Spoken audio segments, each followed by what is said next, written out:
All right. Let's get fired up here.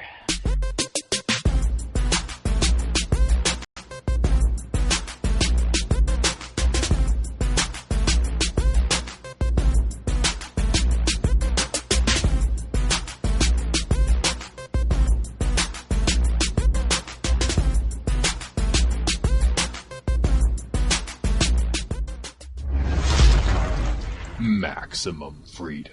Read. Stay on target. Maximum freedom. Stay on target. Maximum freedom. Read Rothbard. Hello and welcome to the next episode of the Actual Anarchy podcast where we talk about movies from a Rothbardian anarcho-capitalist perspective. My name is Daniel and my co-host Robert is here with me, and we're going to talk about the movie The Big Short. This is going to be episode 20, so you'll be able to find this episode at actualanarchy.com/20, that's 20, and that'll be a quick and easy way to find this one. If you're listening in the car and you want to go back and find the show notes or more information on our guest who is with us, and we'll be talking about him in just a moment. But Robert, how are you, sir? You know how you normally make some kind of a punny or a funny title to each of our episodes? You're not going to call this one like The Big Shark or something like that, are you? I've outgrown that, actually. Ever since we rebranded to the Actual Anarchy podcast, I have simply titled it with the movie name. Okay. I mean, I know you don't listen to the shows, so you wouldn't be aware of this.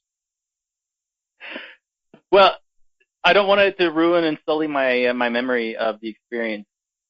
This is what I do. It's weird to hear yourself talking, Daniel. I don't know how you can stand it. I can't. I hate my own voice. But we do it enough, and I think we're getting half decent, maybe, that we're able to get decent guests, like the guests we have about to come on. But before we get to that, I want to mention a couple of housekeeping items. Number one, iTunes podcasts, Apple's changing the name for whatever reason, so now they're called Apple Podcasts. So we're supposed to refer to the show as find us on Apple Podcasts. So we've updated some of the language on the website. They say suggested messaging. Subscribe to podcast name on Apple Podcasts. If you love the show, share it with a friend on Apple Podcasts. Never miss an episode. Subscribe on Apple Podcasts to get new episodes as they become available. So that's the suggested messaging. Why would they make the name harder to say? iTunes is, two quick, short syllables, and now it's this mouthful. It's terrible. Yeah, it's kind of garbagey. Yeah, it's garbage, Daniel. Yeah, I'm not the one calling the shots. Sorry, man. You're off the hook this time. Well, speaking of on the hook, off the hook, we've got a guest. His name is also Daniel, and we met him in the Tom Woods Elite Group. He works in Boston for a mutual fund. Is that right, Daniel? That's right. And he has intimate familiarity, or wait, you said not intimate familiarity, with derivatives. Not really intimate, yes. Which will come in handy for talking about this movie, The Big Short, which is ostensibly about the housing crisis, and it has a very left-leaning perspective on it at that. But Daniel, why don't you tell us a little bit about yourself and where people can find whatever project you're working on before we get into the movie here. Okay, so yes, my name is Daniel. As the other Daniel said, I work in Boston. I first need to make it clear that all opinions I say here are mine and not those of my employer, should you somehow figure out who my employer is. But having said that, yes, I am also a member of the Tom Woods Show Elite Group. And sadly, that is pretty much my only libertarian internet presence at the moment. If you want to talk to me more, you can always come join the Tom Woods Show Facebook group, although talking to me should be about the 10 billionth reason why you would want to join that group. It's pretty freaking awesome. So if you're at all a fan of Tom Woods or libertarianism, definitely join the group. And beyond that, I'm working on an ebook, which I'm hoping to finish by the end of this year, which I am modestly going to call The Truth About Economics. trying to explain in a way that a layperson can understand why Austrian economics is correct and why the Keynesian mainstream is wrong. I think a lot of people are willing, in some sense, to accept that there's a lot wrong with traditional mainstream economics, but it's very hard to know what to do with that without more guidance. But on the flip side, Austrian economics is so beautifully simple that anyone who's willing to think it through can really understand it and can confidently, I think, come to the conclusion that it is correct and all this Keynesian stuff we have out there is just absolutely not worth a moment's attention. So that's my project for this year. And again, I hope it'll be done by this year.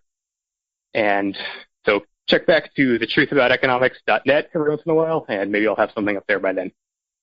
All right, the truth about economics. That's a bold statement, man. Yes, it is. Yeah. You know, I just got back from Amsterdam, so this better be competing with that Amsterdam shit. Nice. Just to throw a little Pulp Fiction at you guys. Yep. Yeah, I got it. So yeah, we'll be talking about the truth about The Big Short here. From an Austrian perspective, I think that the analysis will be quite different from what is represented in the film here. So Robert, you just watched this movie recently. Would you mind giving us a quick synopsis, and then we'll start getting into some of the scenes and issues that we see going on in this The Big Short? Yeah, so this is a movie unlike what we normally do. Normally we take some kind of a normal movie and we break it down scene by scene and dissect it for NAP violations and other kind of questions about morality and justifications, that sort of thing. This movie, Daniel might have some notes. He said he's got some notes. He claims he does. There are scenes that happen in the movie. I wouldn't say that there's like anybody getting punched or shot or anything like that, but there are plenty of, say, NAP violations in terms of fraud and that sort of thing. What it breaks down the 2008 housing bubble crash, and it follows, I'd say, three main groups. You've got, let's see, who's the Christian Bale? He's a fund manager, a capital fund manager, I want to say. Yeah, Michael Burry is who he plays. Yeah, he's like a PhD doctor guy who just analyzes the numbers, and he determines that, and the movie claims that he's the first guy to find out. And he faces a whole lot of pushback on wanting to short the housing market because everybody at the time thought that, well, in the history of the housing market, it's never crashed, so it's never going to crash. So you're a fool to put all this money into these short positions. And in fact, the products didn't even exist. He had to go to different banks, different major banks in New York, and actually they created the product for him to buy because you couldn't just go up, order up a bunch of credit default swaps or whatever, I forget what they call it. Then it also follows these two kids out of a garage in Colorado who turn like $110,000 into $30 million in a short amount of time, but they want to become bigger players, and they also catch on to what's going on, and they seek to buy a bunch of swaps. And what they end up doing is not just betting on the B's in the triple B's and the double B's and the B's in these mortgage-backed security products, but the A's and the double A's, like the higher rated stuff, because once the way that they're packaged all together in one giant big mess, and once enough of it fails, then the whole thing fails. And they're actually the ones, apparently the only ones that even bet against the double A and the higher rated stuff. And then I'm blanking on the third group. Oh, it's the Steve Carell. Mark. Yeah, Mark Baum is played by Steve Carell. Yes. Yeah, and he's got a what's the bank that he's a part of? He's part of Morgan Stanley, and his fund is called Front Point. Right. They're kind of like loosely affiliated, like they're under the umbrella, but they're not necessarily don't necessarily work for that bank, right? Right. Right. So, he's a very pessimistic character and assumes that everybody's screwing over everybody else at all times. And he's just going around looking for fraud and telling everybody that they're full of shit. Yeah, he's very angry and has a very keen bullshit detector. Right. And he actually finds out if the movie is accurate or not, I don't know. But in the movie, it's portrayed as a wrong number to his office looking for somebody else to a guy who's looking to sell these mortgage-backed CDO products, or the CDOs on these mortgage-backed securities. And Ryan Gosling comes in, and he wants to sell these products to him. And the whole movie is essentially the revelation of how messed up it all is and how it's all built on this house of cards of the housing market and how much money is actually teetering on the brink. It's all hedging on this very shaky foundation of all these mortgages, and essentially just revealing how crappy these products actually were being sold by these banks, and how one of the main buyers of these things were oftentimes like retirement funds and help me, teacher like pensions and municipalities. Pensions, thank you, that's the word I'm looking for. Yeah, right. In municipalities, these kind of things were a lot of the chief buyers of these products. And like Daniel said, it's a very much kind of lefty. You get the impression that it takes that lefty narrative of lack of personal responsibility almost, that these evil bankers are creating these terrible products and that the people buying them are just dupes and have no fault of their own. It takes away the individual responsibility. Like it shows one trip by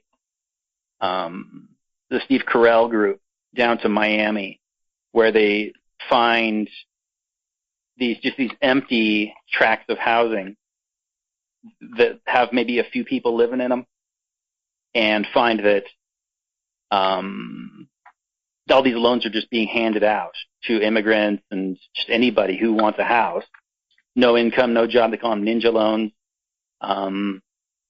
because they're just getting paid off. These mortgage brokers are just getting paid for volume. They don't care if the loan's any good or not. One line I think in the movie was like, I sell a mortgage, or you give it a mortgage on Friday and it's bought up by a big bank on Monday. So he didn't care at all. And then it just goes into the collapse and how the players, none of them really super happy about it. They saw that the collapse was coming, and some of them kind of felt guilty. The Brad Pitt character was really upset about it at one point. He just didn't want anybody to celebrate this. He gives one quote of, like, for every 1% in unemployment, 40,000 people die. I don't know how accurate that is, but he seemed to believe that. Unemployment does cause harm, absolutely.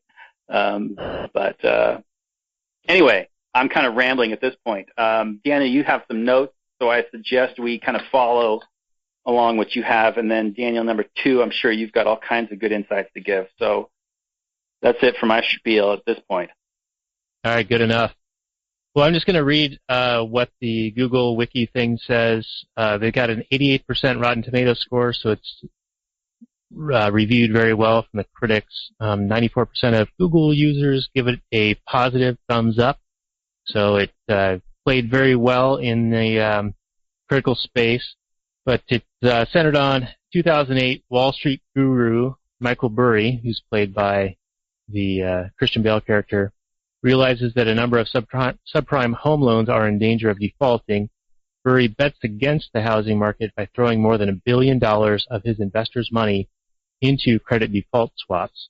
His actions attract the attention of banker Jared Vinette, who is the Ryan Gosling character, hedge fund specialist Mark Baum, who's the Steve Carell character, and other greedy opportunists. I love the language here.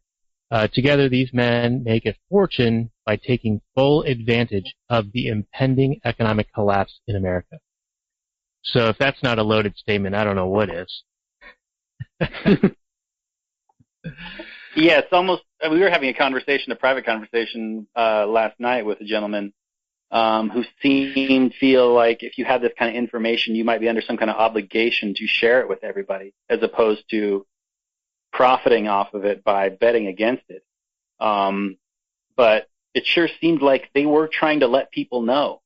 I mean, at one point, the Steve Carell character, it seemed like he was kind of keeping things under his hat, and the Ryan Gosling character was absolutely keeping his information under his hat. But what exactly they were doing wasn't necessarily secret. Or am I wrong about that, Daniel, number 2? Not at all. No, that's absolutely right. They were certainly trying to get the message out there, as were many other people, not depicted in the book or the movie, and just no one really wanted to hear it. No one was really listening. And also, I would certainly disagree that they're under any kind of positive obligation to. Their obligation is to make money for their clients. So. Right. Yeah, indeed. I mean, their obligation is to not engage in any fraud themselves. Right. And being aware of a fraud or a situation where they can basically, bet against something that they know is impending, there's no harm in that. In fact, it actually helps the situation. Like no one would have sold it to them if they didn't expect to benefit from selling it. Yes. And by taking the actions they did, they prevented it from going on even longer and becoming even more of a painful event if and when the bubble finally pops. Yeah.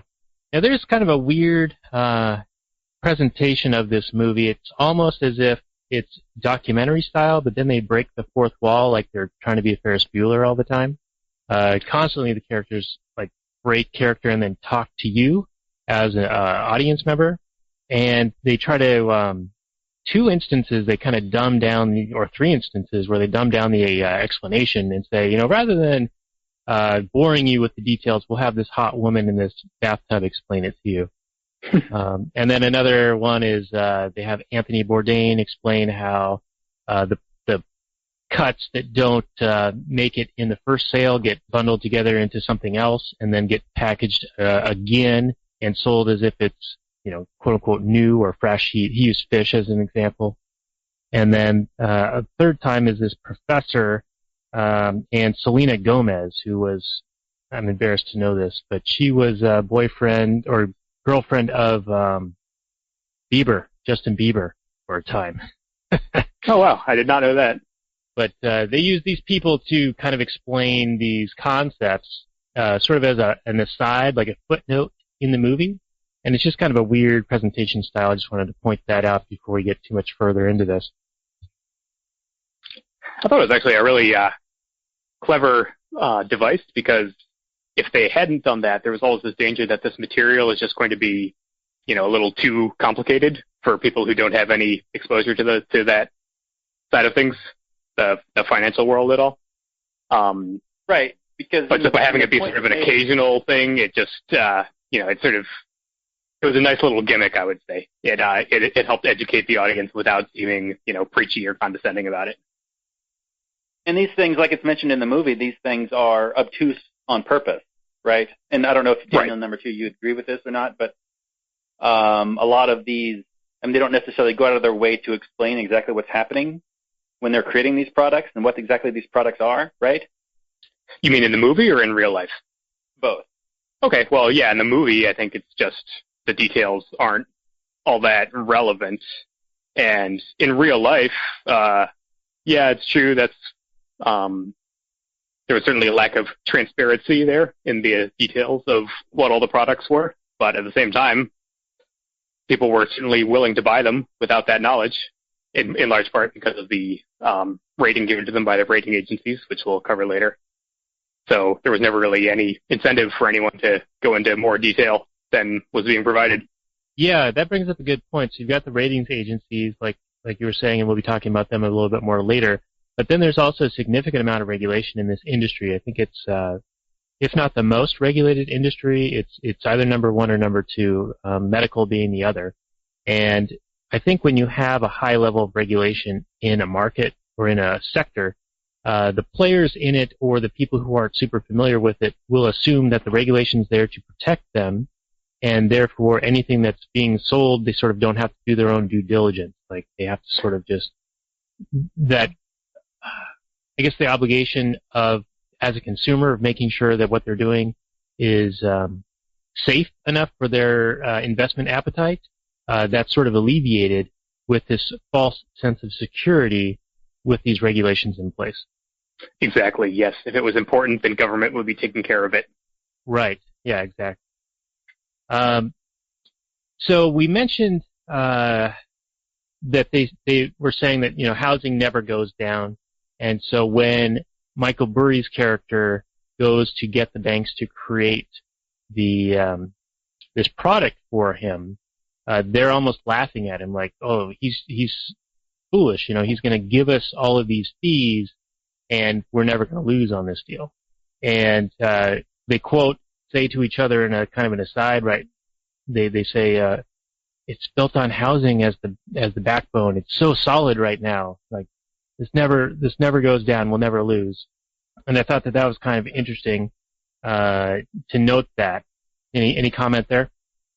Well, yeah, certainly. It seems as if a lot of the narrative you get from people who want to find a reason to be angry at the banks is that the banks knew that all these securities were terrible and that the economy was going to crash and they were just profiting as much as possible. Well, I mean, if that were true, they wouldn't have lost all that money when it eventually did crash. They took bigger losses than anyone else. So, and I forgot what my B was, but I mean, I think A pretty much covers it. I mean, that's just pretty much falsified by the outcome there. And so, yeah, I mean, it's completely nonsensical to suggest that this was all some sort of deliberate ploy on their part. Right, yeah. I think it had a lot to do with stupidity, which I think they sort of mentioned in this movie, but also the assumption that, well, the government allows this to happen, and there's so many rules and regulations in place, so it must be, safe enough to do. And I think a lot of the things are built around, like that AAA rating was very important. We were mentioning earlier that pensions and municipalities, retirement funds and things like that were all buying this product, but they're contractually obligated and even legally bound to only invest in things that have a AAA rating. And so There's kind of this unintended consequence of, well, we have all this money, it needs to go somewhere, but it's obligated or restricted into only AAA rated stuff. And so you're forcing funds to go into something that incentivizes there being more AAA stuff, whether it be legitimately AAA or rated as such, through alternate means, I guess I'd argue. Exactly, yes. And I would say even beyond stupidity, just once the bubble got going, no one in the financial sector really had an incentive to ask any hard questions about it, except these people who were willing to go completely out on a limb and make this huge contrarian bet. The banks pretty much assumed that whatever happened, it would be bailed out. I don't know that firsthand. I'm just, that's the narrative that's given to us in the movie, and I think that's probably correct. There was a precedent for that in the late 1990s when a huge hedge fund, long-term capital management, failed and was eventually bailed out by the Fed to avoid contagion in the financial system. So I think the large banks probably assumed they were playing with house money. That was the Greenspan put, right? Well, yes, exactly. Yeah, the Greenspan put just refers in general to the idea that the market will never go down in any sustained manner because the Fed is always backstopping it. Right, which that was definitely... That would of course introduce all sorts of moral hazard, right? It's exactly, almost as if you're socializing the losses, but allowing the profits to be privatized. That's exactly right. That's exactly what it is. Okay. So the banks really have no incentive to ask too many hard questions. The investors, as you were saying, are in many cases legally mandated to invest in AAA rated securities. So they don't really have, I mean, their hands are tied. And as you were saying before, they're used to this idea of their due diligence being somewhat outsourced to the government and the rating agencies. The rating agencies don't really have much of an incentive to do a better job because in the late 1970s, the SEC created this designation, Nationally Recognized Statistical Rating Organization, our SRO, and only gave that to these 3 U.S. rating agencies, and I believe there's one in Canada as well. Those are, of course, Moody's, Standard & Poor's, and Fitch. So these all have the lion's share of the rating business. So it's not as if some competitor can come along and do a better job and take away their business, because theirs are the only opinions that count. They have this artificial, government-created cartel in the rating space. So they have no incentive to try too hard to figure out what's going on.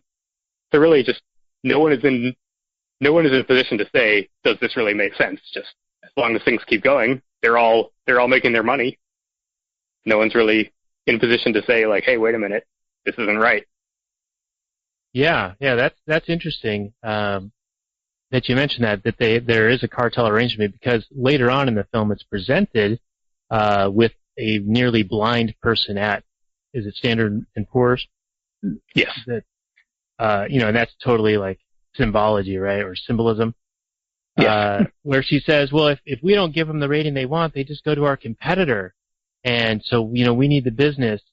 And it's sort of presented from this left angle that competition is therefore bad, right? Because they're going to do whatever it takes to satisfy their greedy Wall Street customer. Right, exactly. And that's such a one-sided view.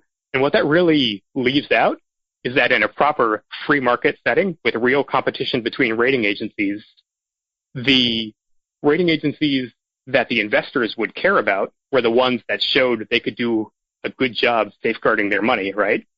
So if, say, Moody's and S&P both did a terrible job, and Fitch, who happens to be the other NRSRO, but that's not important, happened to come along and do a better job rating things, then investing clients would pay a lot more attention to Fitch, and therefore, in order to sell their securities, Wall Street would have to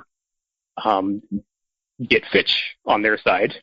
And so the competitive aspect, even if the Wall Street firms are still the ones paying, goes in reverse. The competition works to the benefit of the investors. Right, and in a free market, there would be potentially hundreds of potential ratings agencies, right? And independent verification processes of whether something is safe or whatever rating is provided, right? Absolutely, yeah. There's no reason at all to restrict it to these 3. It's a typical example of how when government gets involved, the process just gets ossified. It's true that Moody's, S&P, and Fitch established their dominant position in the market by being the best. However, then government just said, okay, well, these are the best, so you all have to start paying attention to these 3 and pretty much only these 3. Then they have no more incentive to continue working hard to stay up to date. Yeah, that's an excellent point. Go ahead, Robert. It's been 9 years since this happened. What has the reputation fallout of these rating agencies happened? Has there been any? I can imagine that if they were just rubber stamping these things and it's gotten out that that's happened, I mean, why would there has to be some sort of reputational fallout from using these services? Oh, certainly, yeah. I mean, they got hammered in the press, but I think it was really just no more than that, just reputational. I think they lost their stock probably took a hit as well around that time. I haven't checked recently what's happened since then. But because of this structure in place where they're kind of, artificially held in place by this SEC designation, there were no real consequences beyond that. So it's just more business as usual. Mm. And of course, people are refusing to learn the lessons that should be learned, which is that this rating cartel is a terrible thing in the first place. They're too busy, blaming the banks and calling for more regulation. Right, which there was some minor amount of deregulation in the 90s, right? And then, of course, that's what a lot of the leftists will point to as the reason why this even happened to begin with. I actually have a note. Maybe let's talk about let's talk about that a little bit, Daniel. If you know a whole bunch about the Glass-Steagall thing, and a bunch, I know that was the big push after this was the blaming it on the repeal of that. Can we talk a little bit exactly, about that, and that's why that's crap? Yeah, that's completely inaccurate. So Glass-Steagall basically was a law from back in the 1930s, I believe, which said that investments and commercial banking activities had to be kept separate. And then that was repealed in 1999, I believe, by Bill Clinton. And people then are using that as an explanation for the financial crisis in which the investment banks were so prominently involved. However, that really doesn't withstand any scrutiny at all because none of the investment banks were actually lending out their commercial deposits. So it's a complete non-starter. And in fact, as I believe Tom Woods mentioned on his show at one point, even the Washington Post has an article acknowledging completely that that's a non-starter, not a valid explanation at all. I'll send along the link to that later if you want to put it on the show notes page. Yeah, definitely. That would be helpful. So it sounds like it's totally a red herring, and I imagine that goes for the whole deregulation argument. I actually have a personal email that I received from someone, and they said to me, this is a few years ago, they said, deregulating the market and Wall Street was real helpful. I imagine you believe the destructive forces unleashed in the market and in tearing down the national social contract are accomplishing good in the long run. I can't agree with you there. Wow. Yeah. Yeah. What can you do with that? Well, I've since learned a lot. This was sent to me in 2013. But I will say that my journey into libertarianism, Ron Paul was a big, big component of it, but the housing crisis was another big component, and it made me look into the fragility that was prevalent in the economy. And I think, Robert, you can corroborate this. I was questioning the housing market in 2003, 2004. Well, you were definitely questioning a lot of things.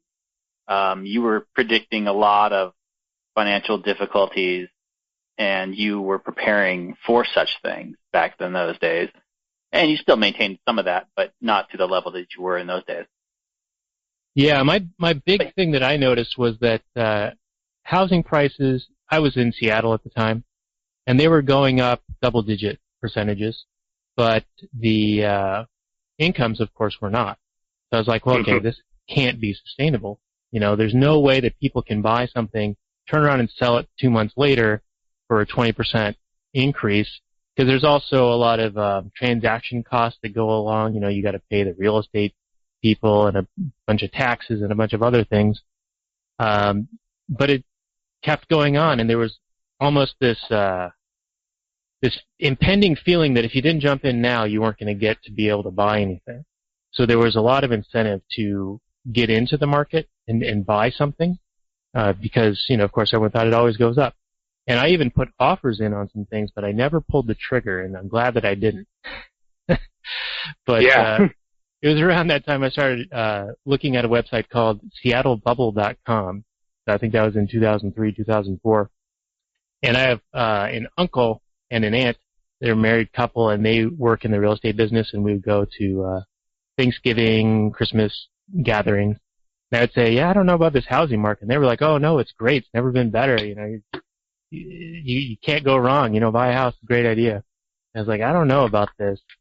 And of course, a few years later, I'm proven right. But have they, come back and said, oh, you were right. Nope.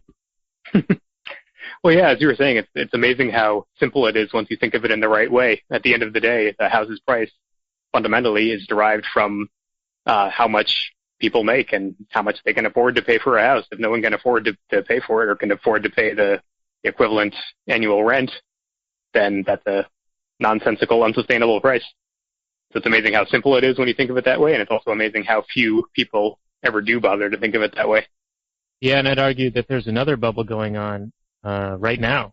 I agree. Housing, but many other areas as well.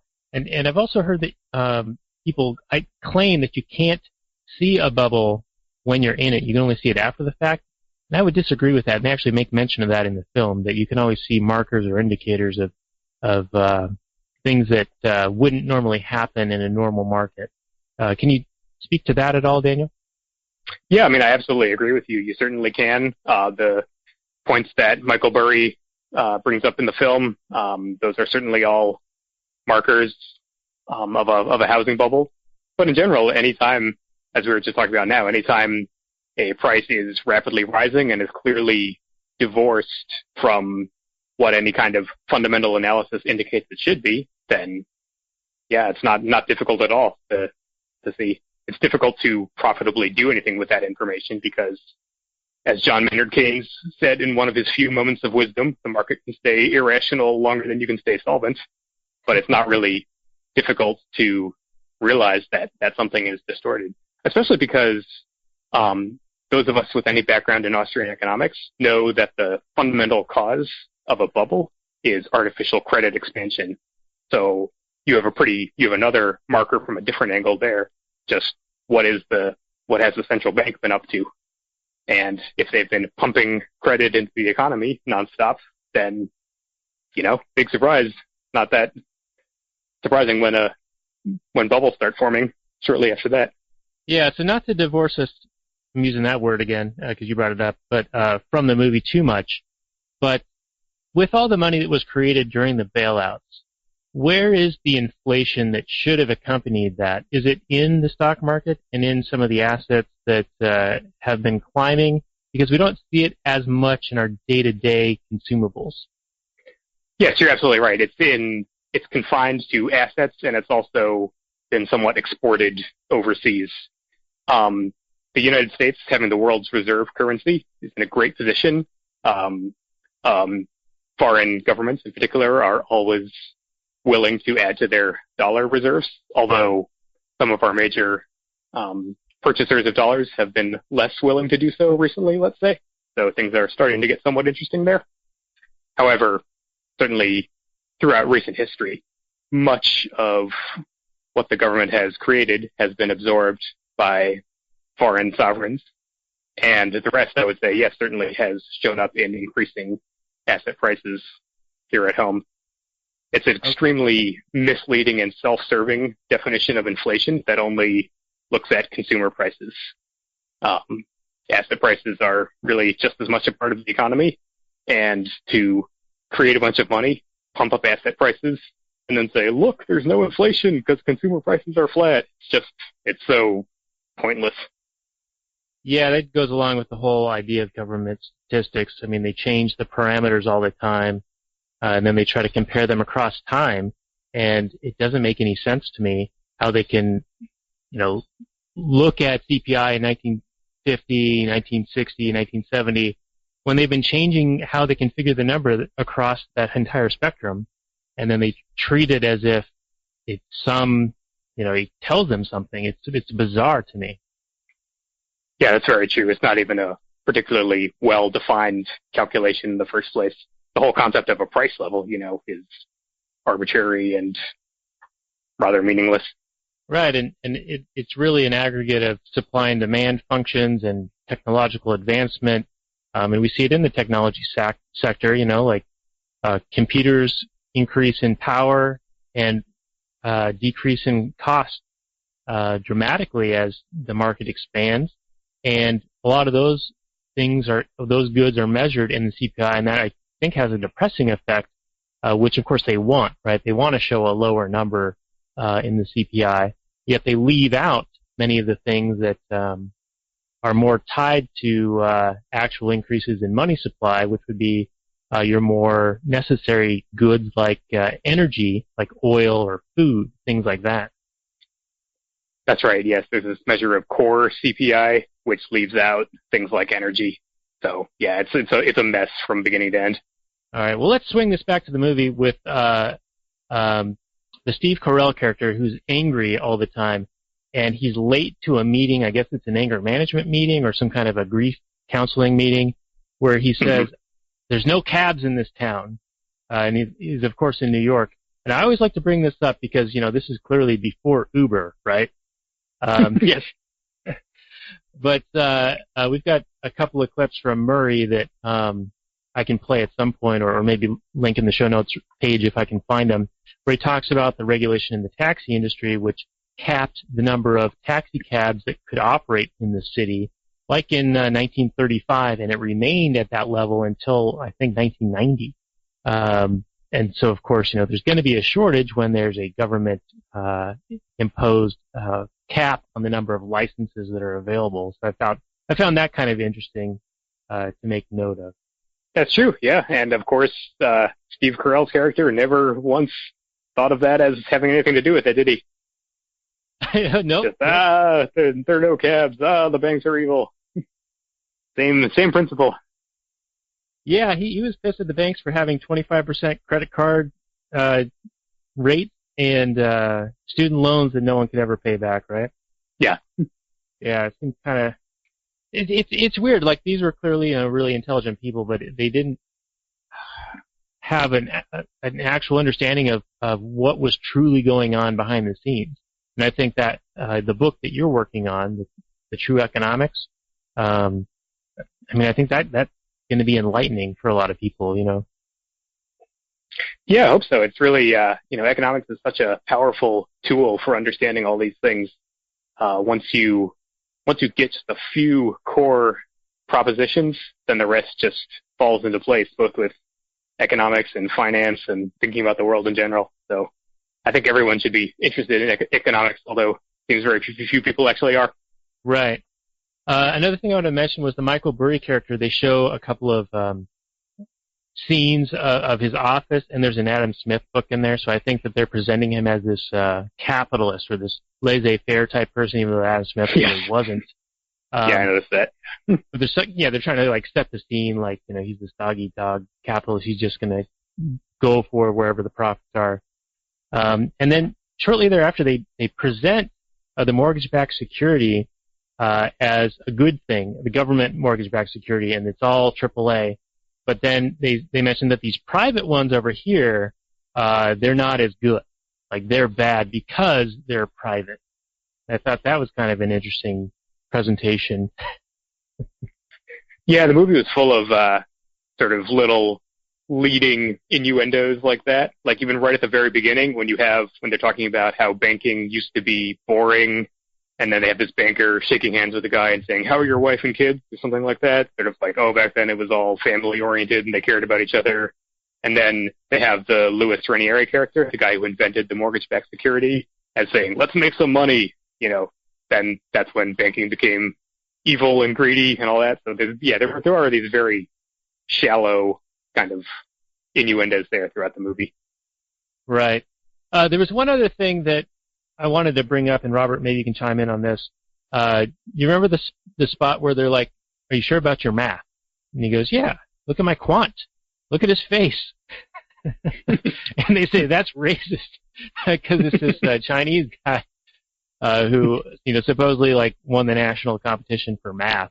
Did you guys have any comment on that? I thought it was funny.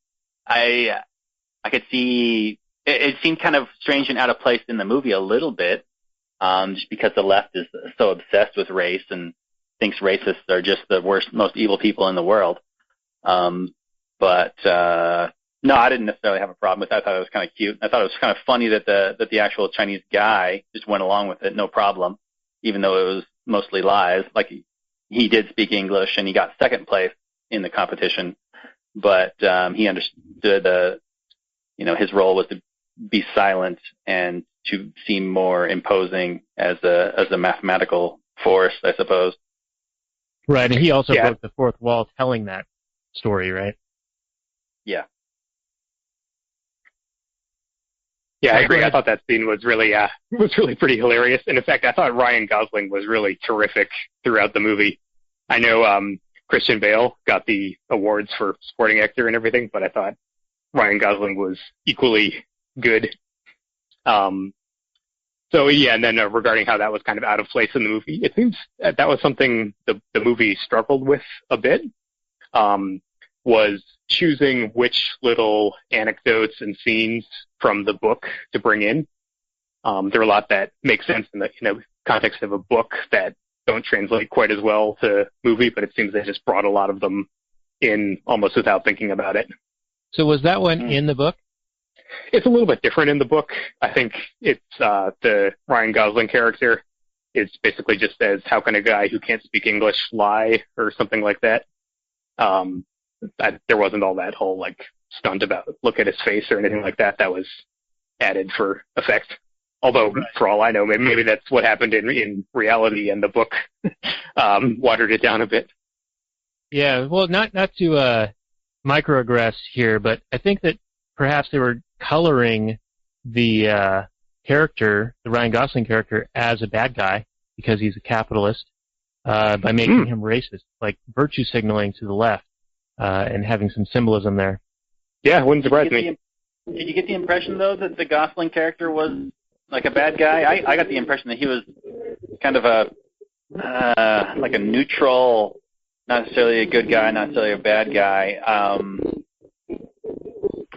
I struggled with whether or not I was watching. Hey, Robert, you're getting a lot of noise. Really? You sound better now.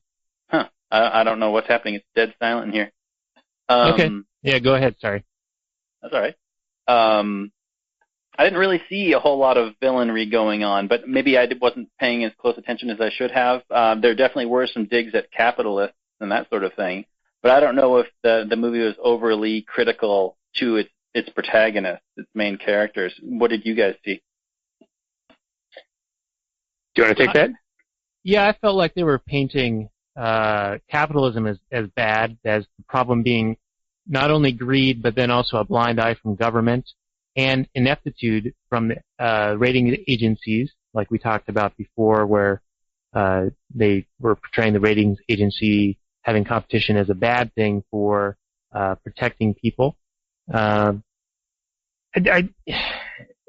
It's sort of to be expected that they're going to present things in that light, of course, because they have a narrative to tell, right? This is all based on people all of a sudden got greedier, and all of a sudden the government was complicit in allowing it to happen, whereas they weren't ever before, which, of course, they were, you know.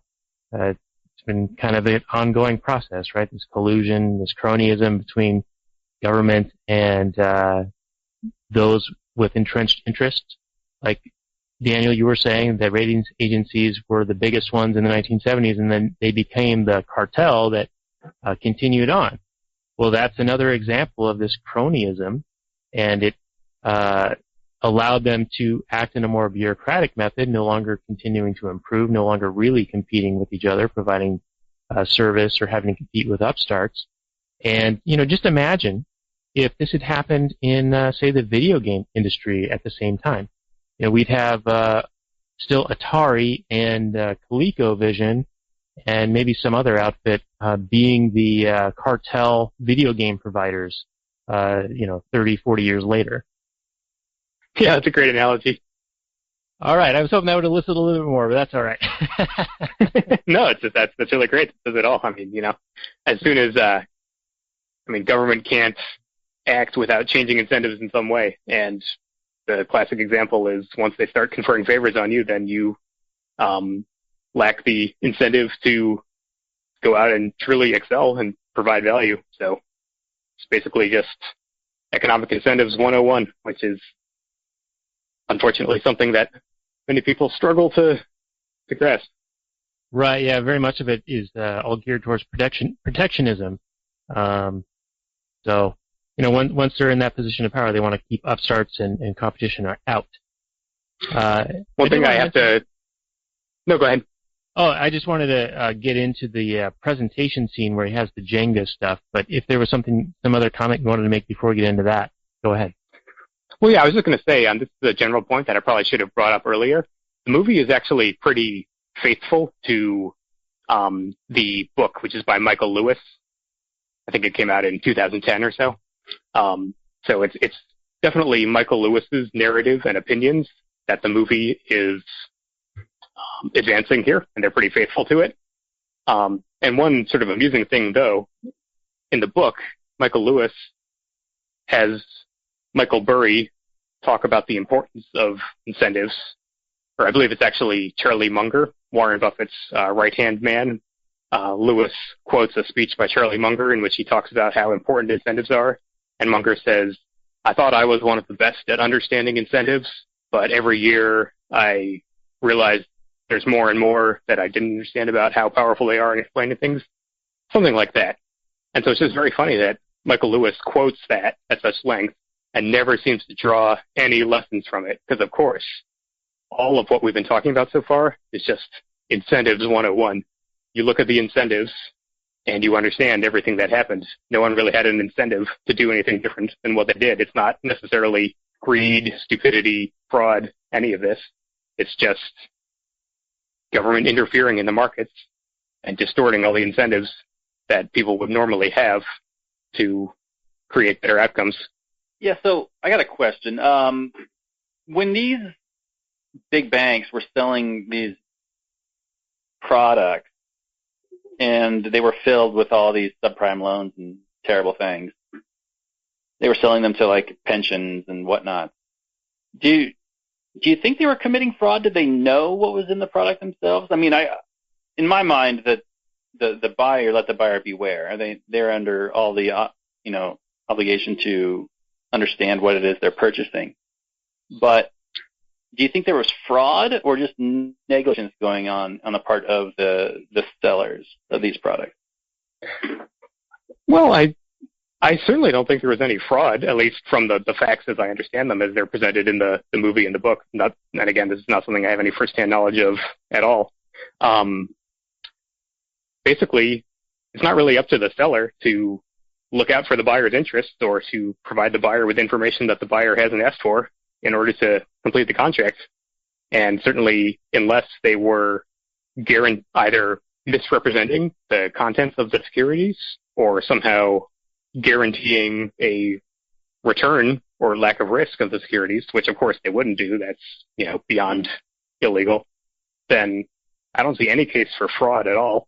And I don't think it's even particularly negligence. It's just, here's a product. Does anyone want it? And just the market really did want it. So not really much else they should have been doing. It's not their job to do the rating agency's job or to be saints or anything like that. It's their job to make money for their shareholders. All right. So ultimately, in my mind, the fault of this entire situation lies on the individual actors buying things that they couldn't afford, and the government offering these incentives, these terrible incentives. Do you see it differently, or would you agree with me on that? I would agree. Okay. All right, Daniel, let's talk about your Jenga scene. All right, so we sort of brought it up already with his quant and the racist comment. But shortly after doing that presentation with the Jenga, where basically the lower tranched pieces are on the bottom and the higher rated stuff's at the top, and that they show it collapsing. He breaks it down to them and says, I'm standing in front of a burning house and selling you fire insurance on it. You need to take this deal. That was his pitch to them. And that just reminded me of what Obamacare essentially is, right? Yes. Like, it's no longer insurance if the house is already on fire. And just like it's no longer insurance if you already have a condition and then you want to buy insurance against the condition. Did anyone else notice that? I did not notice the Obamacare connection, but that's a great point. Just obviously the difference here is that with Obamacare, that's completely by design. In this case, it's insurance on a burning house just because no one has realized that it's burning yet. Right, and the Carell character mentioned that the CDOs are dog shit wrapped in cat shit, right? Right. I wonder if there was a blooper in this scene because he knocks down the tower, right? And then he knocks it down again. Like, doesn't he slide it all into the garbage can? Did he have two towers? Is he pulling some Lord of the Rings shit on us, or was that? Oh wow, I did not notice that. No, I didn't notice. Yeah, the tower gets magically rebuilt, but it's a funny little aside, but yeah, I don't know. Yeah, I wonder if I were to look at the trivia on this, they'd say, continuity error or something like that. You know, if you look, I didn't see this actually on Amazon where you can do the X-ray thing. I saw this on Netflix where, you know, you can just basically play it and that's pretty much it. But I digress. So the next thing I wanted to mention was the two guys from Colorado who turned $110,000 into $30 million, and then they go to New York, and they're aware of some dislocations in the market they want to take advantage of. That's sort of how they were able to turn their $100,000 into $30 million. They would take something that if they were lose on it, they would only lose a small amount, but if they hit, it would pay them off really big, and so they were able to do very well with that model. They want to get into this shorting the housing market situation, but they can't because of government regulations that require them to have an ISDA, and maybe you can talk about that a little bit, Daniel. But there's a capital requirement that they discover after they talk with a banker, and they say, oh, we manage a $30 million fund, thinking that they've, you know, done really well, and therefore they should be able to get a seat at the table of this thing. But the government requires that they have a fund of more than $1 billion. I think it's $1.5 billion to even be able to get this certificate. Right. So that's something I'm not too familiar with when it comes to the details. However, yes, obviously that's just another artificial restriction in the market. Although I found it kind of funny in the movie how the little text that comes up on the screen there is, when it's defining ISDA, is something to keep stupid amateurs away or something like that. Yeah, I noticed. Whereas the whole narrative of the movie is about how, you know, Wall Street is screwing people, right? So isn't it a good thing that the amateurs are being kept away? I seemed a little contradictory there. Mm. Yeah, well, you know, it's just another factor of government regulation being involved in this whole process, and I think, of course, it goes back years, and any level of deregulation that people now looking back blame this situation on. I think they only need to look at a chart that I'll be posting in the show notes, which shows an ever increasing burden of regulations. I think the chart shows 7,400 rules in 1976, and by 2009 it was 170,000. So it increased roughly 7,000 per year, slowed down slightly. It's more akin to how they describe budget decreases or cuts in the budget, which are merely reductions in increased spending. Yes, exactly. So I think this red herring of deregulation was at fault is clearly debunked, and I'll post this chart down below. But it's almost an exponential graph of growth in regulations in this financial sector. Yeah, but of course it's somehow like an axiom that if something bad happens, it's because government didn't regulate hard enough, right? Right. Yeah, exactly. When they just keep adding more and more regulations and more. I don't even know how many lettered agencies deal with the finance industry, like the SEC and a bunch of other ones, but I'm sure it's an alphabet soup and growing all the time. It sure is, and it just got worse after the crisis thanks to the Dodd-Frank Act. Oh, right, yeah, and then there was the Sarbanes-Oxley. Was that was after the 2000, or that was after the MCI thing, right? I believe so. I'd have to check on that. It was definitely before Dodd-Frank. Right. Okay. Well, let's talk a little bit more about Robert. You were saying that the people buying these houses, maybe they felt like it was a safe thing to do, but that was because they weren't doing their own due diligence. But they were, they had strippers buying like 5 or 6 houses on these adjustable rate mortgages, like ninja loans, no income, no job verification. And I've heard, and they don't talk about this in the movie, that there were incentives by government to get more diversified people into houses. Like there was a big push for this to relax lending standards for certain people based on demographics. And I think later in the movie they say, they're going to blame it on poor people and immigrants, which this sort of sounds like that is what's going on here. But I believe there was a push for, creating more quote-unquote opportunity for people who didn't have good credit to be able to make purchases, or people who were buying in, inner city type areas. Are you familiar with any of that, Daniel? Yes, that was the Community Reinvestment Act, which I believe was first put into law in 1977, but then was updated many times throughout the 80s and 90s. And yes, as you said, its stated purpose was to basically it mandated that banks had to extend credit as needed within their communities, with the very obvious subtext being that anything that had any kind of discriminatory look to it in terms of outcomes was no longer allowed.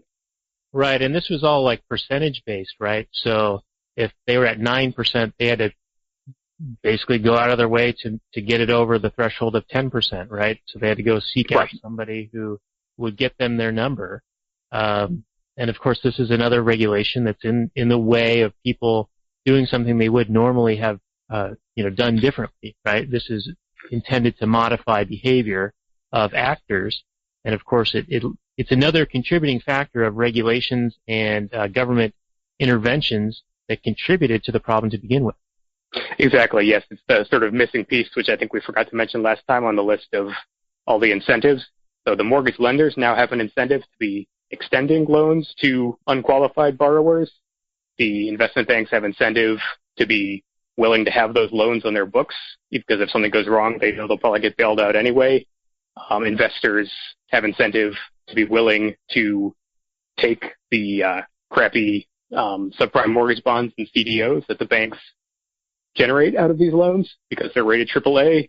Rating agencies have no incentive to stop rating them AAA. So you see, there's just, it's this comedy of errors when it comes to incentives being distorted. So they're basically setting up the dominoes that wouldn't, if they hadn't set them up this way, they wouldn't have knocked each other down, right? Exactly, yeah. And plus, we forgot to mention also, with the Fed's low interest rate policy, which is what causes the bubble in the first place, as we know from Austrian theory, which causes the business cycle, it also creates more incentive for investors to turn a blind eye to risk, because they have to look for higher yields. All of the safe investments are now yielding much lower than is required by their return requirements.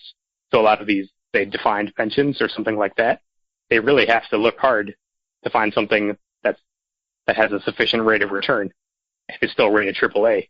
Pretty much by process of elimination, you're going to get something that's rated AAA but probably shouldn't be. Right, because there's an incentive to have it. There's people seeking it out, demanding it, and so they got to find something that they can supply that with, right? Exactly. So this is just regulation and intervention after another, building upon itself. It's sort of like you're trying to start a fire.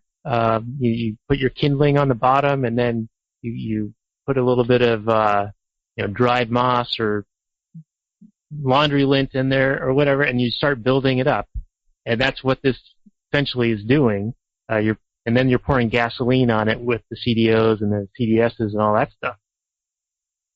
That's right. It's certainly true that these CDOs and these products like that, in bubble conditions, they enable the bubble to go on for longer and to reach greater heights of absurdity. But they're not the real underlying cause of the bubble or of the economic problems or of the losses that people end up taking. It's just sort of an instrument. Right, yeah. Had those dominoes not be set ahead of them, knocking into them, they wouldn't have combusted. Right. And I should add, actually, the mortgage-backed security is really a wonderful invention, which is actually very poorly explained in the movie. At the outset, you probably remember they have Louis Ranieri saying, when we package them together, the yield goes up, but the risk is the same because they're mortgages, or something like that. That's a really crummy explanation. From an investor's point of view, there's actually a lot of risk in an individual mortgage. And it's not really about default. It's more about prepayment. Because, when interest rates go down, people prepay their mortgages faster.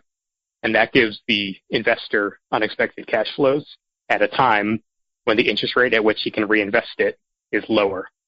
So that's a real negative when it comes to investing in mortgages from an investor's point of view. And what the mortgage-backed security does is take this pool of mortgages and then parcel up the cash flows in a structure that's acceptable to different classes of investors.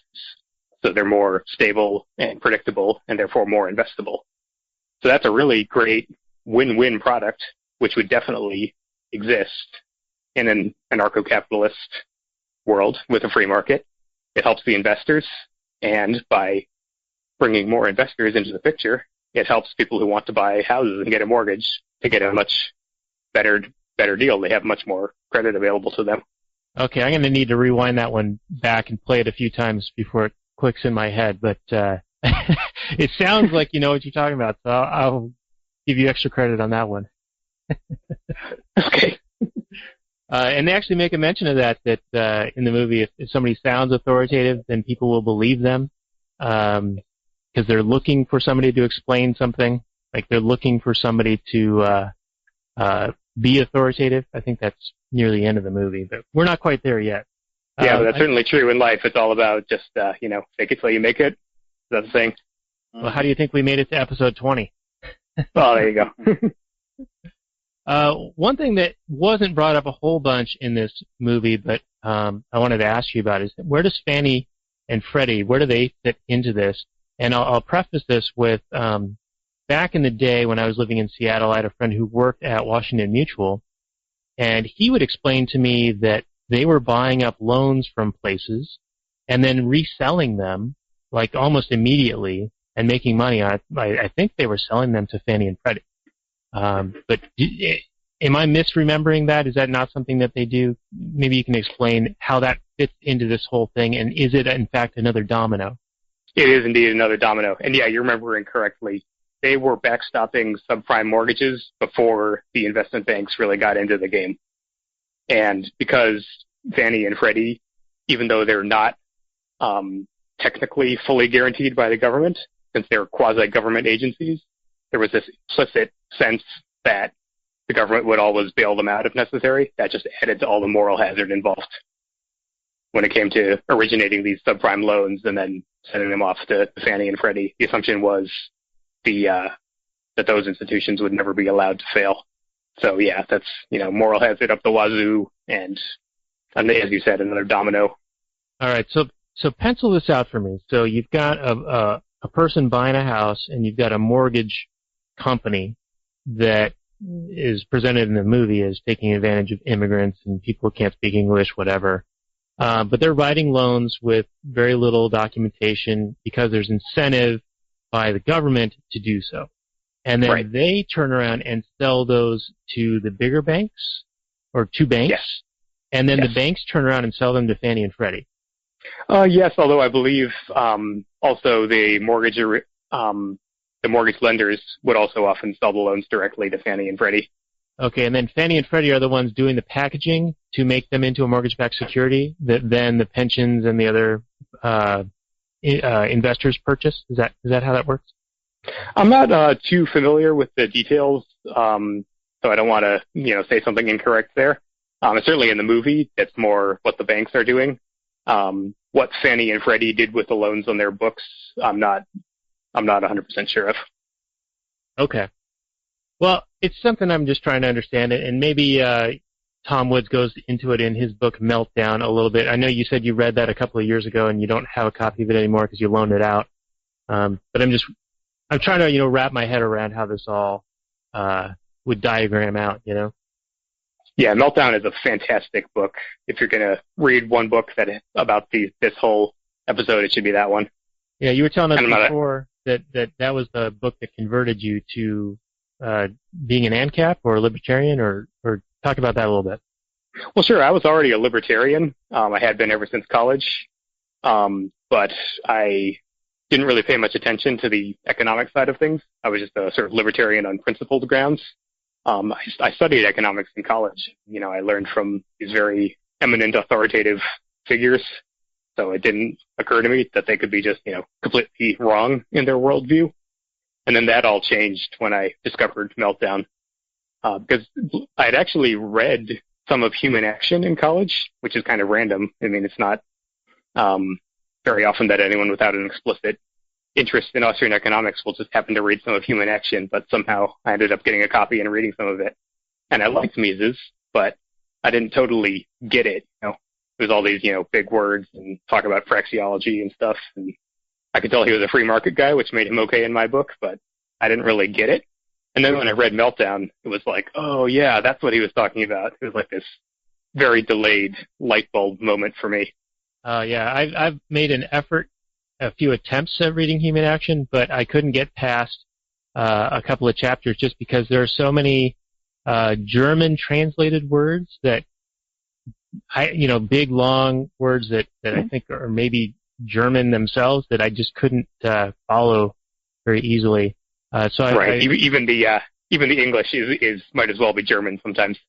Right. Yeah. So I find Rothbard a lot easier for me to ingest, and it sounds like Tom makes it even easier than that. I've read a few of Tom's works, but not Meltdown yet. I did actually buy a copy of it at the Mises event in Seattle last year and had Tom sign it, but I gave it to that guy that I read the email from to you guys earlier. Oh no. So hopefully he's read it and will have changed his mind from what he wrote me a few years ago. Oh, yeah. All the chance, I guess. All right. So Meltdown is terrific. And also, for those who want to get a handle on human action, Bob Murphy has a kind of condensed version called Choice, which is also a really great and very accessible read. Hint, hint, Robert. That's the book I gave you last year. That's right. Robert doesn't read the books. It's okay, though. He'll get to it eventually. I have them. I sleep with them underneath my pillow. Osmosis. Sorry, Drake. That's right. Osmosis. I don't know if you remember from the episode we did with Drake, but he said osmosis was a word that was a microaggression against him. Trigger word. Oh, right, because it only applies to water or something like that. Yeah.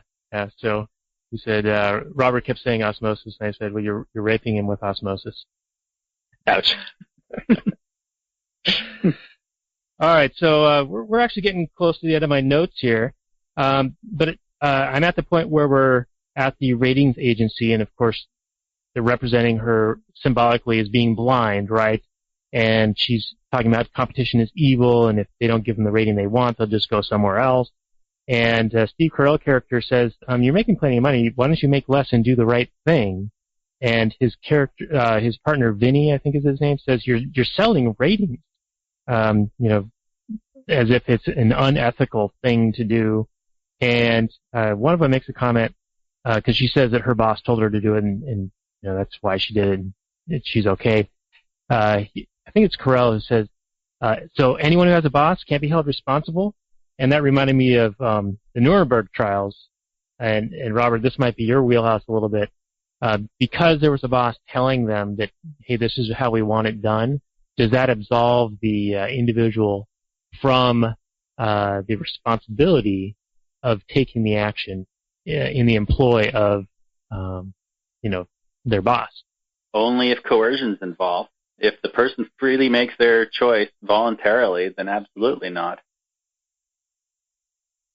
And I don't know how much simpler I can put it. Just because your boss tells you to do a thing, you're under no obligation morally to do it.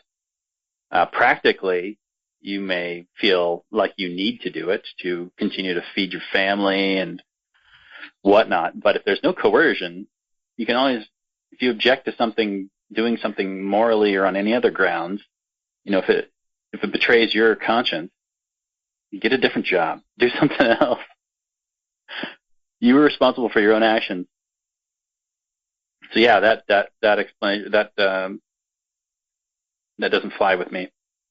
So you were agreeing with the Carell character. Basically, he was calling her out and saying, "Why are you doing this? Just because you have a boss who said to do it? It's ridiculous, Because he was calling it out to her as being an illegal, fraudulent thing, right? Right. Yeah, it's like my dad said it was okay, so I did it. Fine. It's kind of like something you would hear a 5-year-old say. Right. Yeah. Any comment on that, Daniel?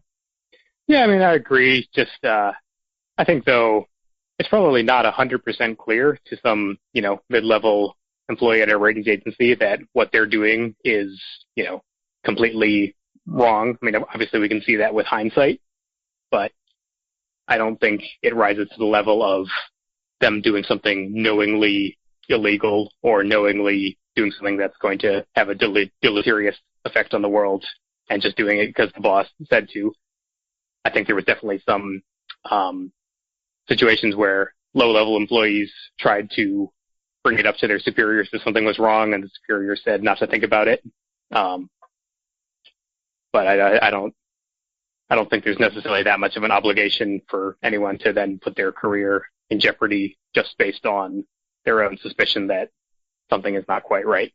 I think it's kind of a, gray area. Yeah, I think that's a good point because, of course, with hindsight, we have a lot more information at our fingertips here, and they have, in the moment, very limited information and maybe not enough perspective to realize that what they're doing is part of a larger thing that ends up being a fraudulent deal, but their small part of it, contributes towards it, but isn't on its face fraudulent to begin with. And I also think there was a lot of denial in the film. Everyone was like, "Oh, of course this will never go down." So there's sort of this inertia against there being a problem. So, denial ain't just a river in Egypt. It's also one of the big things driving this forward in the movie, and continuing on because no one will acknowledge that its existence, that this is even happening until it's too late. Right. For sure, yeah. It's like what we were saying earlier, no one really has an incentive to be asking the really hard questions until something really goes wrong. Everyone their incentive was to just keep going with the flow. Yeah, even as it was happening. I mean, they went down towards the end of the movie, they went down to that conference, and Steve Carell is giving a talk with that other investor guy, and he was saying how he was still going to invest in Bear Stearns even as Bear Stearns was collapsing, literally as they were talking. Bear Stearns had lost 30% of its stock value as they were talking, and the guy was still saying what a great value it would be. Right, yeah, good point. Yeah, all right. So, hey, the next scene I want to bring up is the Las Vegas one, because they suspect that, all of this is happening, but they're wondering how they're going to get screwed on this deal. So they go down to Las Vegas to basically investigate and see who they're betting against. Is it legitimate what they're doing? Because even they don't believe it themselves, right? There's no way that this can actually be happening. They're almost in denial. But then they go down there and they see that everyone's basically a toolkit, who's totally oblivious to all of these issues going on, living it up. The high life is going on. And there's a scene where I think one of their cousins works for the SEC, and she happens to be in town, and he approaches her to see if she's aware of any bad things going on. And in the film, it's presented that, the SEC had their budgets cut, so, we hardly investigate anything anymore. I feel like it's presented as if more deregulation, not funding government adequately contributed to the problem. Yeah, I think that's correct. Also, in that scene, she makes a big deal about wanting to go work for the bank. So there's definitely this kind of juxtaposition, the evil, greedy bank with all the money is, getting the employees, and the poor, unfunded government is just, they have their hands tied. They can't police the world anymore. Right, and then there's the revolving door thing. Mm-hmm. Yeah, and I think that's just all... Which is a real thing. Sure. Right? I mean, the head of the Fed's always some ex-Goldman guy or whatever. Right, there certainly is a revolving door of regulators and the regulated. And you see these cronyist arrangements all the time, not even stuck just to finance, but you'll see it with Monsanto and the Department of Agriculture and all of these things. But I'd argue that in Anarcho-capitalism, this wouldn't even exist, right? The regulators wouldn't, the political process wouldn't, the apparatus wouldn't be there for them to, what do they call it? Regulatory capture? That's right. To take over. There would be, independent ratings agencies, a competing marketplace, a way to have market knowledge of whether something is a good thing or not. Like we've talked about this in the past, Robert, with like Yelp, or you don't need, a restaurant food handler's permit or a health inspector or a hair cutting license or something along those lines mandated by government. There would be something in the private marketplace that would serve that to consumers who wanted to have certain information about a service or a product, right? It'll serve it, and it'll serve it far better than the government ever would or could. Absolutely. Right, and it would also remove this sort of implied, like, oh, the government's handling it, therefore I don't need to worry about it. Mm-hmm. Yeah, it would create a less lazy consumer, let's put it that way.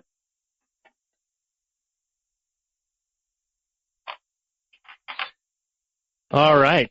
Another scene at the Las Vegas was where Carell's character is talking to the CDO manager. I think they're at the sushi restaurant. And Carell's just getting really pissed off at this guy. He's pretty flippant about, he claims that he's there representing the investors, like protecting the investors, but he gets funds from the bank that he's managing the funds for, that he's supposed to be watching out for. Like, I don't know if he was needing to regulate them in a way, but I didn't quite fully understand. But basically the interest that he was supposed to be protecting the consumers, but he was being paid by the government, or not by the government, but by the bank themselves, to provide information that the banks wanted to be presented out to the world. Daniel, does that make sense? Or maybe you can explain a little bit better. Yeah, that's right. That's a kind of complicated situation. So this guy is a CDO manager. So theoretically, he represents the investors who he is selling CDOs to, and he's supposed to be, looking out for their interests, making sure the CDOs and their portfolios are good ones. But in reality, he's kind of also has this relationship with, I believe it's Merrill Lynch, who wants to be selling the CDOs. So as long as he maintains a cozy relationship with them and make sure that Merrill Lynch CDOs are going out to his investors, then they have some kind of deal with him where he is well compensated in some way. Sorry, the reason I was hesitating there is there was a really interesting passage in the book of this very scene, so I was just looking for that. I want to read it to you if I can. Sure. So this is Michael Lewis narrating here. He says, the CDO manager was further charged with monitoring the 100 or so individual subprime bonds inside each CDO and replacing the bad ones before they went bad with better ones. That, however, was mere theory. In practice, the sorts of investors who handed their money to Wing Chao, that's the guy, the CDO manager in the movie, and thus bought the AAA-rated tranche of CDOs, German banks, Taiwanese insurance companies, Japanese farmers' unions, European pension funds, and in general, entities more or less required to invest in AAA bonds, did so precisely because they were meant to be foolproof, impervious to losses, and unnecessary to monitor or even think about very much. So that's exactly, to a T, what we were talking about before, how no one really cares about the CDOs because the investors only care that it's rated AAA, and so there's no incentive for this Wing Chao guy to be really paying attention to what's in them. The investors just, want their AAA, so any guy like him can just bring them AAA CDOs from Merrill Lynch and everyone's happy. And it's presented in the book and in the movie as being this kind of, evil, fraudulent thing. But as we've, I think, established pretty well, it's really just government taking the incentives away for the market to police itself properly. Yeah, and also in the film, I think he's presented as sort of a dig at laissez-faire capitalism, as maybe at Atlas Shrugged and Randian ideas, because he says, how much are you worth to Steve Carell, yeah, like this pissing contest, and he says, apparently society values me very much. Yeah, it's just sort of typical, greed and money versus doing the right thing. Right, because it's, in my view, in the laissez-faire view, you'll be compensated, commensurate with the value you provide. And I think they're taking a swipe at that in this. And of course, this guy's probably not earning a legitimate, free market income. It's cronyism. There's all these regulations and cartel arrangements in place, all these dominoes that were set up.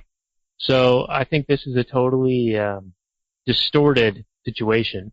And so to conflate that with how a free marketeer would view compensation, I think is a straw man argument. Not that they're making an argument, but a representation, I believe, is what they're doing here, is digging at capitalism. Right, exactly. It's kind of the flip side of what we were talking about before, how people, especially on the left, only view it in terms of a question of regulation. That's sort of the only axis in which government is involved. Either government is not regulating enough and therefore bad things happen, or government is regulating and therefore everything is okay. So the kind of flip side of that is they attribute things to free market, which are not free market at all. So if this guy is, making this money for providing no real social utility, then that's, a bad free market phenomenon. When, of course, in reality, it has nothing to do with it at all. It's just yet another example of government throwing a spanner in the works. Right, and then right after that, they leave the restaurant, or I guess they're all leaving Vegas the next morning, and they have this totally class warfare symbolism, where they're all leaving in separate, cut scenes. So the first is this CDO manager leaving. No, wait. Who's first? It's the boys from Colorado. They leave in a cab, like just a regular old taxi cab. And then this CDO manager guy comes out, and he's in this stretch limo. And then the SEC regulator girl, she's like making out with some banker dude, and they get into separate things. She gets into a cab, and he gets into like an Escalade. And then the Carell characters get out into a Lincoln Town Car. So they're supposed to be like middle of the road, like they do well for themselves, but they're not evil like the other CDO manager guy. And of course the punk rock garage guys are going to be in a cab, and of course the poor government regulator, she'll be in a cab. Did you guys catch that at all? It seemed in the face a bit to me. Yeah, I agree. I think Go ahead. Oh yeah, I agree. I think it's another one of these sort of subtle little innuendos. They really didn't miss any opportunities to lay it on, just any kind of representation they could. All right, that's your cue, Robert. Nope. I'm still in the back seat on this episode. I'm just listening to what you guys are talking about. I wish I had more to contribute, but I really don't. I think if it was just me doing this episode, it'd be a whole lot dumber. Dumb and Dumber Part 3, or wait, probably Part 4, because didn't they do a Part 3 with the younger kids? I forget. Well, it's Part 4 because they can't count, right? So. Oh, that reminds me. Shortly after the regulators, the ratings agency scene, they're saying none of this makes sense. Like the insurance isn't changing in price, but the underlying assets are changing. It doesn't make any sense. It's 2 + 2 = fish. Yes. And I thought that was kind of funny because it reminded me of like one of those Common Core problems, right? Yeah. Anyway, well, here's a meaty one for you, Robert. My favorite line in the movie is when he's in the bathroom talking on the phone, and he says, "I'm jacked to the tits." Where is there meat? What are you talking about? Well, that way you get to say "jacked to the tits." It's a great line. You want me to say "jacked to the tits"? Yes, say it. I'm so excited right now. I'm jacked to the tits. Yeah, because he discovers that he's correct in his. It took like 2 years of all this going down, and he's about to make this big payoff, right? This is the Ryan Gosling character? Yeah. Yeah, he reminded me a lot of the dude in War Dogs, the arms dealer guy. The fat one or the skinny one? The Hamilton guy. Who are you talking about? The guy who The guy who gets them the ammo deal. Oh, the Bradley Cooper character. Yeah. Oh, okay. Yeah, I can see what you're saying there. Yeah, that's an episode we just did, Daniel. It's not out just yet as you and I are recording this, but it will be released before this episode. Cool. I'll check it out. So Daniel, do you have some more action on this movie, or should we get into the end game situation? Yeah, let's get into the end. Or sorry, I thought you were talking to me. Daniel, you have something to say? Oh no, I mean, I can give my little closing thoughts at the end. But well, I wanted to get into actually just a little bit about, when this was being sold to the American people, when this whole thing was happening, government was coming out saying, well, these big banks are too big to fail, and so therefore we need to bail them out. And I had a friend at the time when I was arguing that, nothing's too big to fail. So if they bet and they lost, then they deserve to fail, and that's how we get better service, right? I mean, exactly. Some pizza company makes terrible pizza, but it keeps getting propped up by government money, then they have no incentive to make better pizza. I'm looking at you, General Motors. That's right, General Motors. Make shitty cars. But my friend at the time, he said, I read a book, and if there wasn't a bailout, the entire economy would have collapsed. I didn't know any better at the time. I still don't know if that's true or not, but I'm curious to hear your take on that. Do you think that the entire economy would have collapsed? Do you think the bailout, even though immoral, maybe was necessarily necessary to prevent worse things from happening? Was Bush right when he said, I needed to abandon capitalist principles to save capitalism itself? Oh, the former Tom Woods intro. Yeah. I missed that intro. So the bailout was not necessary at all. The guy to read on this is really David Stockman. I'm trying to remember his book he had a couple of years ago. The Great Deformation. Deformation. Yeah, that's the one. Yeah, so he goes into it in great detail there. However, the general point is whatever losses the bank may have had, their assets are just going to get transferred to someone else, to their creditors, if they go into bankruptcy, right? So it's true, I think, that in the absence of a bailout, if more banks had failed than just Lehman Brothers, that there probably in the short term would have been a real drying up of credit, and things would have, in nominal terms that mainstream economists and commentators care about so much, would have been quote unquote worse. However, I don't think that things would have been so extreme that it really justifies the action that was actually taken, which, as you said, was really terrible in a lot of respects.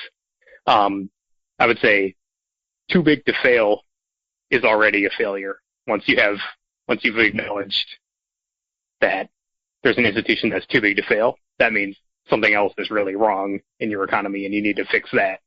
And that usually means get out of the way, right? Well, yeah, it's just, as of course, as with everything, the real root of all the problems is fractional reserve banking and the existence of a managed currency through the Federal Reserve. That's what leads to this possibility of contagion in the financial institution as you get this kind of serial contraction of credit.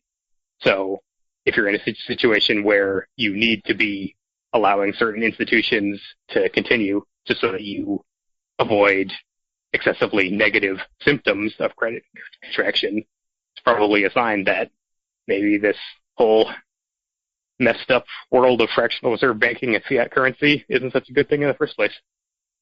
Now, I'm curious, Daniel, if this event would have been the Misesian final crack-up boom if allowed to run its course, or if that is still something that would be in the future, regardless of whether the government stepped in this situation or not. Do you have any thoughts on that? Yeah, well, that's the million-dollar question, I guess, is when it's all finally going to collapse. I would say the final crack-up boom won't be until people really lose confidence in the dollar itself. Because, of course, that's really the root of all bubbles, all the stock market bubble, housing bubble. It's all because people are so willing to accept all these dollars that the Treasury and the Federal Reserve keep creating. So it's hard to say if nothing had happened, if the world would have lost confidence in the dollar. Probably not, because the few indications we did have were that especially as the credit crisis expanded into other countries, people were rushing to the quote-unquote safety of the U.S. dollar. So I think the final crack-up boom in the Misesian sense is still some way off, but every time we go through this cycle, we're getting closer. Right, okay. I've often viewed this situation with the bailout as a bad thing, but fortunate for me personally, because it bought me more time to get into a better position, right? So I was able to, I was a prepper for a little while, and but it sounds like, based on this conversation, that it wouldn't have necessarily collapsed to that level if government hadn't stepped in to begin with. So my thought that this bought me some time really doesn't hold any water. Well, I don't know. That's just I don't hold my opinion with particularly strong conviction here. But yeah, I would say we had some time regardless. However, I'm sure we all probably benefited from having such a lesson in all this, right? I'm sure, I certainly learned a lot from this whole crisis. It inspired me to learn more about Austrian economics and about what was going on in the world. So I think in that sense, it's been quite a silver lining in terms of the number of people who've started to wake up and see the light. Yeah, like I was saying earlier, that was, along with Ron Paul, those are probably the two biggest contributors towards me going down this path. So I think if this hadn't happened, I may not have discovered this at all. Right. So silver lining. Silver lining. All right, so why don't we wrap up this movie real quick here. So we were at the end, I think, where the collapse happened. Carell finally sells his positions. The Michael Burry character ends up being positive almost 500% in his hedge fund after being down something like 30 or 40% when everyone wanted to pull out of it. And it's argued that they were able to operate with moral hazard because the bankers knew that the taxpayers would bail them out and that they would blame immigrants and poor people. In an epilogue, or, words on the screen at the end, I guess that'd be an epilogue, right? They say overall $5 trillion were lost, something like 8 million people lost their jobs, 6 million people lost their home, and that the Michael Burry character tried to contact the government after all of this went down to tell them, hey, this is how I knew this was all going to happen. And they ignored him, and then the IRS audited him 4 times, and the FBI questioned him, but they ignored the information that he had. And then I guess the last thing that they mention is that now in 2015, back when this movie came out, there's a new product called a, quote, bespoke tranche opportunity, end quote, which is described as just another name for a CDO. So, like the end of a lot of movies where they say, or where they show a teaser for the next film, they're sort of arguing that we're going to put ourselves back in this same position again. Right, yeah, that was obviously a very deliberate attempt to make sure they drove home the message one final time. Because the point you made before about how the FBI and IRS were just giving Michael Burry a hard time, that's kind of a little encouraging bit of a anti-government attitude there. Just obviously government didn't want this guy to be causing any trouble, so they wanted to keep going with the way things had been. So, but then of course they undo that by making it clear that really it's the banks and the CDOs that are the real bad guys here. Yeah, it seems like they're making we just need the right people in government, and we need to fund it properly for it to do its job, and that would solve the problem. Right, yes, and not allow selfish people to stop the government from regulating everything that needs to be regulated. Yeah, so it's just anti-hands-off government. Yeah, pretty much, yeah. So that's pretty much the film. Do you want to go through some just final impressions and overall conclusions? Robert, why don't you start on that, and then we'll go to Daniel. Sure. I mean, for all its faults, it's actually a fairly well-made movie. I mean, I thought it was entertaining, good performances by everybody. It was well written. It told a clear story, which I can appreciate. I waver on, I mean, for all it didn't say, I mean, really we're criticizing for all it doesn't say and less as what it did say, which, you know, I mean, it's got a perspective. It tells its tale. In my view, it gives government a pass in saying that, we just needed, the only fault was that there wasn't enough regulation and there needs to be more government involvement, and that's what would have prevented this from happening from all these greedy capitalists. It's not, anyway, it's fine. It's actually a decent movie, but it gets the takeaway wrong in my view. I guess that's all I have to say. Daniel, too? Yeah, so I agree. This was a good movie. It was fun in a lot of ways. I love Christian Bale, love Ryan Gosling. Very entertaining movie. And as I said before, they were really just being faithful to the message that Michael Lewis was trying to convey in the book. So, if anything, they maybe added a little bit more suspicion of government than you get in the book. So, I applaud them for that. Really? Well, especially the point I made earlier, I believe before we were on the air, about how they refer to Alan Greenspan as one of the architects of the entire crisis, or something like that. All right. That's a pretty big one. Although unfortunately they never really developed that line of thinking in any significant way. So in terms of what the movie gets wrong, basically they're trying to paint a picture that the whole causality here is greedy banks start selling these complicated securities. Eventually they go bad, and that's what causes the economy to collapse. So there are a lot of problems with that. First of all, it's not really clear just how, from these securities going bad, how that leads to economic collapse. At the end, they say, all these trillions disappeared from the accounts or something like that. Well, where did they go? I mean, the banks didn't make the money. There are these few outsiders who did. But nothing, those are just a drop in the bucket compared to all the people who were losing money. So what exactly happened there? And the reality, of course, is that this was a classic example of Austrian business cycle theory, with a temporary unsustainable boom caused by low interest rates and credit expansion by the Fed, creating illusory prosperity, too much investment in the earlier stages of production. In this case, it was all these housing construction starts, which turned out to be unprofitable. And then it turns out there's a real loss due to the misallocation of capital into unproductive channels because of the false signals being sent by the artificially low interest rates. And that's what causes the real impoverishment and the disappearance of all the trillions of dollars. So it's unfortunate that that kind of shallow explanation was, deemed plausible by so many people that they could make a movie out of it, but it's completely bunk. It doesn't really answer the question at all of what causes aggregate prosperity to expand and contract. And then beyond that, there's a lot of talk about the kind of stupidity and fraudulence and everything like that.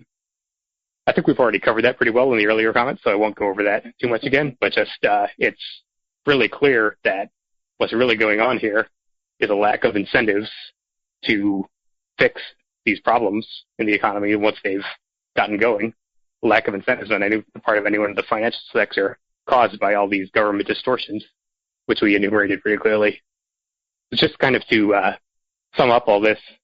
Like, I don't know if you remember, there used to be these memes you would see on Facebook with Gene Wilder looking critical, looking quizzical, and there'd be some sort of caption above it.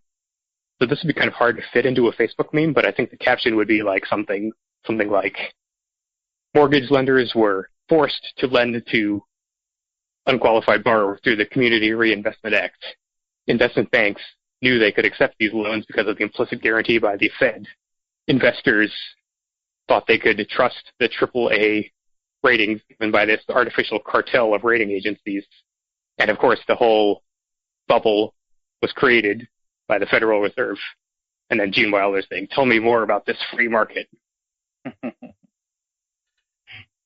Yeah, so if you just said that, Daniel, this whole episode could have been 5 minutes. And I don't think that would fit on a meme. But exactly. It's an imaginary meme. But it does fit into the show. So I don't know. For me, I think that doing this show and always looking for an angle on the show has ruined movies for me like this. I just see the propaganda message, honestly. I see this as a call to action to call your congressman and tell them to enact more regulations on the banks and that capitalism is bad and the government is good if you get the right people in place and pay your taxes because we need to increase our budget. So I sort of had maybe a tainted viewing of this. I mean, sure, the acting was fine. It did seem kind of documentary style to me, and then they broke the fourth wall so many times, which now that I think about it after you were talking about it, Daniel, that it was a nice way of explaining some of the more complicated products or descriptions in the movie. But they did it way more than that. Like, there were those three instances where they're explaining stuff, but then they have many of the characters just sort of do these aside to the camera, and I don't know, that just seemed a bit gimmicky to me. So I sort of have a neutral to negative view of this movie, mostly because I kind of view it as wrong and a propaganda piece. But I'm glad that we did it because we got to talk about a lot of these actual factors that played into this, all the dominoes that got set up to be knocked down. It's really the government regulations that were in place that set all of this in motion and even made it possible to happen. And then, of course, they expanded the money supply and credit supply that fueled the boom, fueled the speculation, and of course it had to collapse after all of that. So that's sort of my 2 cents on the movie itself. I think that the Tom Woods book is a great one to recommend, Meltdown. Also the David Stockman book, The Great Deformation. And if you want a little bit more of a historical work, Murray Rothbard's America's Great Depression, where he outlines the Austrian business cycle theory that was developed by Mises and Hayek, but he does it in a very clear-eyed fashion in his work, America's Great Depression. So that's the final recommendation that I will leave the audience with for this show. And Daniel, why don't you just tell us a little bit where people can find what you're working on and how to get in contact with you, and then we'll close the show out. Okay, so yeah, if you're a libertarian or if you're a fan of Tom Woods, join the Tom Woods Show, and you can talk to me there or find me on Facebook. And I'm going to be working on an ebook called The Truth About Economics, and I will be blogging associated with that at thetruthabouteconomics.net. So check back there later, and that's where I'll be. All right, well, thank you for coming on. You've been an excellent guest. We really appreciate you spending your Friday evening with us. We also do a Saturday night economics club, so we're big swinging party guys. We devote our Friday and Saturday evenings to this stuff. Well, I'll have to get in on that action. That sounds like my kind of thing. All right, I'll send you an invite right after this. So, Robert, you got any final words? You want to tell people what they can do to help us out, where they can find our stuff, and maybe get us over that 100 subscriber mark on the YouTube? Yeah, you can subscribe to our YouTube channel. What's the name of the? It's not iTunes anymore. It's Apple Podcast. Is that right? Yeah, it's a mouthful. The former iTunes, now Apple Podcast. Yeah, give us a rating, give us a like, give us some stars, whatever you got to do on the Apple Podcast. If you do enjoy this sort of thing, we would appreciate it. Certainly, it helps inspire us and it helps motivate us and gets us out there. So, yeah, we would appreciate that. I want to thank our guest. It's fantastic listening to you. You definitely brought the expertise to this topic, far more than I know I could have brought. I know Daniel has a breadth of knowledge on this, but you brought a certain depth to it that was fantastic. And certainly looking forward to all your future works. And you're definitely your new book that's going to be coming out this year, perhaps next year, right? The Truth About Economics? I told people I'm doing it this year, so that's still the goal. All right. Excellent. So, yeah, thanks for listening, everybody. Take care of yourselves, and we'll be back on the next episode. Indeed. Yeah. Thank you guys for listening. Actualanarchy.com and readrothbard.com. Like, comment, share, subscribe on the YouTube. Check us out on the Facebook. Click on any of the Amazon links, all that other good stuff. Thank you and good night.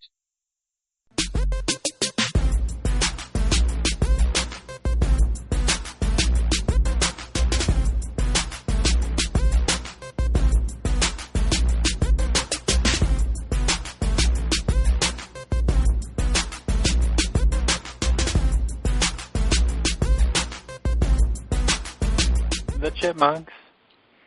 CHIPMUNK. We're the Chipmunks. Guaranteed to brighten your day. Do do do do do do do do do do do.